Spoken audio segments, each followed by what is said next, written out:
auditeur de l'œuvre du Christ dans la vie de l'histoire, à cette célébration de ce soir et la messe du pouvoir de la scène du Seigneur, nous offrons le crédit pascal. Ces 3 jours où nous vivons les événements centraux de notre foi chrétienne, qui sont la passion, la mort et la résurrection de notre Seigneur Jésus-Christ.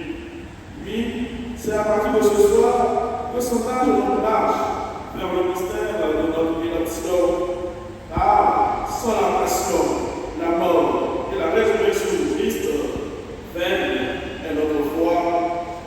En ce jeudi saint, ces 3 éléments que nous célèbrons dans une seule célébration.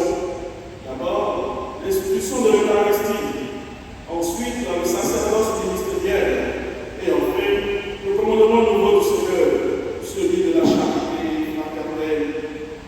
Chers frères et sœurs, à propos de l'Eucharistie, le catéchisme de l'Église catholique, en son numéro 13 des 3, nous dit ceci. Notre Sauveur, à la dernière scène, la nuit où il était livré, institua le sacrifice eucharistique de son corps et de son sang, pour perpétuer le sacrifice de la croix au long des siècles, jusqu'à ce qu'il vienne, et pour confier à l'Église son épouse bien-aimée, le mémorial de sa mort et de sa résurrection, sacrement de l'amour, signe de l'unité, lien de la charité, bonté pastorale, dans lequel le Christ est reçu en nourriture. L'âme est donc comblée de grâce, et nous avons le gage de la gloire future. Chers frères et sœurs, l'Eucharistie est profondément l'expression de l'amour inconditionnel de Dieu pour nous. Cet amour qui pousse le Christ à vouloir rester continuellement auprès des hommes. C'est un frère cher pour être avec les hommes, pour partager leur quotidien, il décide d'offrir cette chair continuellement aux hommes, afin d'être non seulement jamais séparés d'eux, mais d'être toujours au cœur de leur histoire, au cœur de leur existence.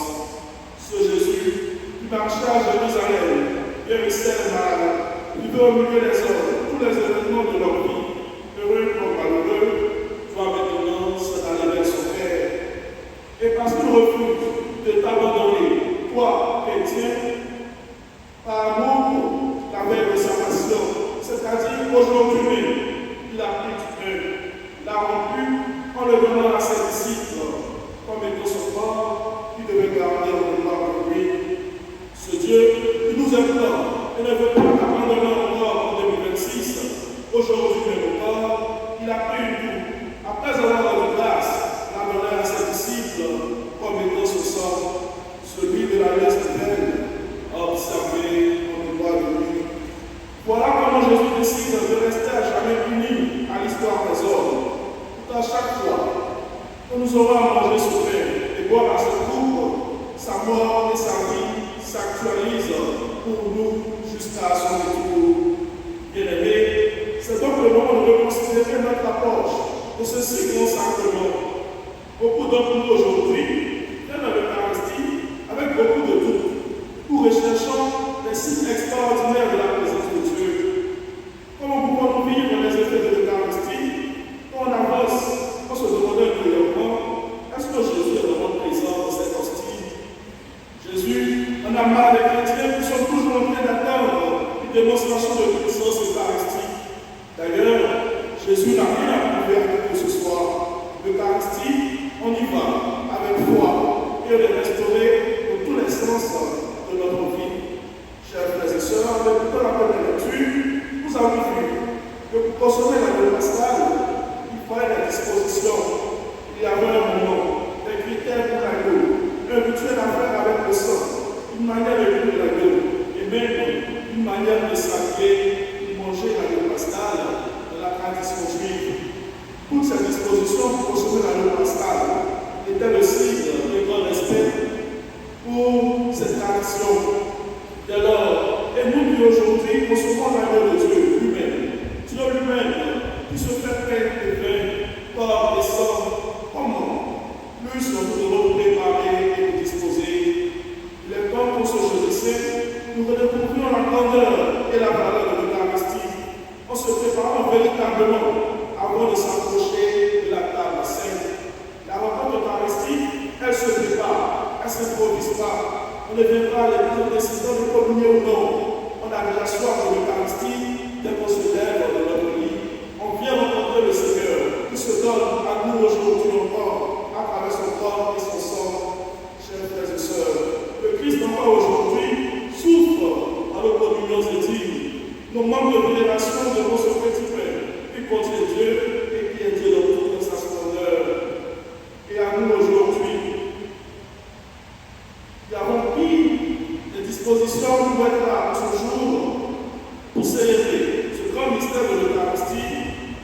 sa messe cette invitation régulière. Disposez-vous à toujours vivre pleinement ce grand mystère et en porter les fruits au quotidien. Comme deuxième élément majeur de cette célébration, le commandement de la charité, matérialisé par le lavement des pieds. Jésus, tout Dieu qu'il est, s'est abaissé pour laver les pieds de ses disciples. Il adopte l'attitude de l'esclave devant les disciples. Le Créateur, le maître du creux de l'histoire, devient esclave de sa créature au point de s'abaisser. Quelle humilité! Il le fait pour montrer le chemin. La route de l'humilité est du service de l'autre. Si lui, le Créateur, ne descend plus bas que sa créature, quelle motivation, moi créature chère, pour rester gonflé d'orgueil et refuser de l'abaisser devant mon frère ou devant ma soeur? Sommes-nous plus grands que Dieu? Pour notre propre vie, a-t-elle plus de valeur que celle de Dieu? Nos mains, nos pieds, notre corps est-il plus saint que celui de Jésus? Non, mais ce dernier décide de s'abaisser. Imaginez, chers frères et sœurs, le paysage juif de l'époque n'avait pas de voiture pour se déplacer, n'avait pas de yondo. Il en fallait marcher. On se déplaçait à pied. Il n'avait pas de chaussures assez affinées comme nous aujourd'hui. Imaginez combien ils ont traîné la poussière et les déchets avec leurs pieds. Malgré tout ceci, le Seigneur s'abaisse, décide de laver leurs pieds. Ce qui a même aussi étonnant, pour ceux aujourd'hui qui n'ont pas lavé les pieds, ils savaient à l'avance. Donc ils n'ont plus le temps de se laver les pieds et de porter la chaussure adaptée. Mais les disciples ne savaient pas. Ils ont été pris au dépourvu. Signe de l'amour véritable de Dieu. Dieu les a préparés sur lavement des pieds.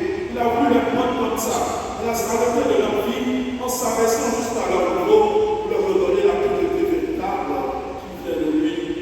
Chers frères et sœurs, aujourd'hui encore, le Seigneur attend de nous que nous descendions de nos montagnes d'orgueil pour vivre véritablement l'humilité et la charité.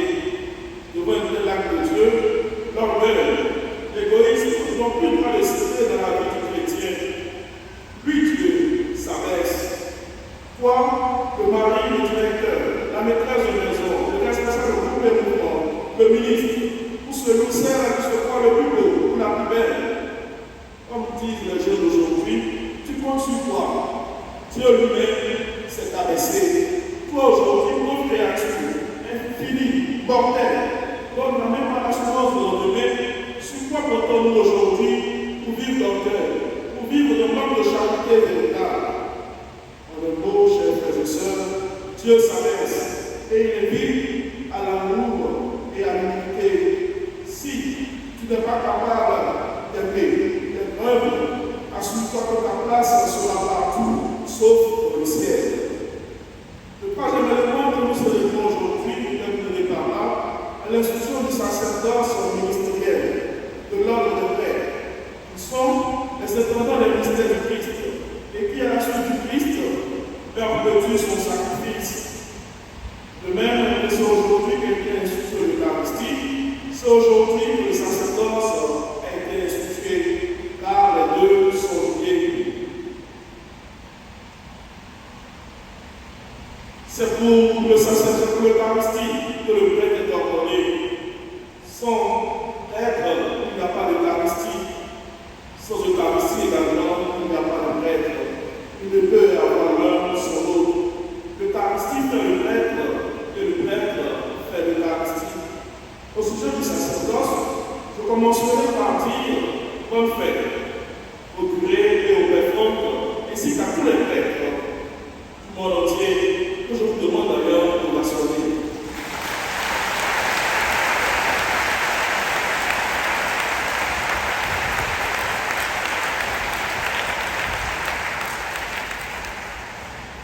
Ceux qui vous baptisent, ceux qui vous confessent, ceux qui donnent le sang de la ceux qui prient pour vous.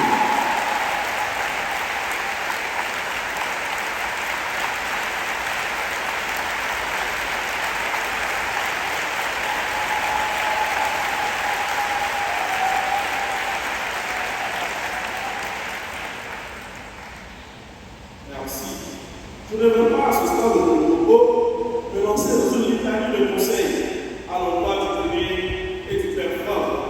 De toute façon, qu'est-ce que l'enfant de 2 ans peut dire à quelqu'un qui a 22 ans et un autre qui a 4 ans? Sinon, on leur dit merci pour le don de leur vie, de leur fidélité à Dieu. Je vais demander à la camarade d'accompagner notre action de grâce en reprenant les versets du psaume qu'on a entendu. Comment rendre au Seigneur tout le bien qu'il m'a fait? Je lèverai la main du salut en évoquant son Seigneur.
La vraie question à se poser, c'est que chacun a un père.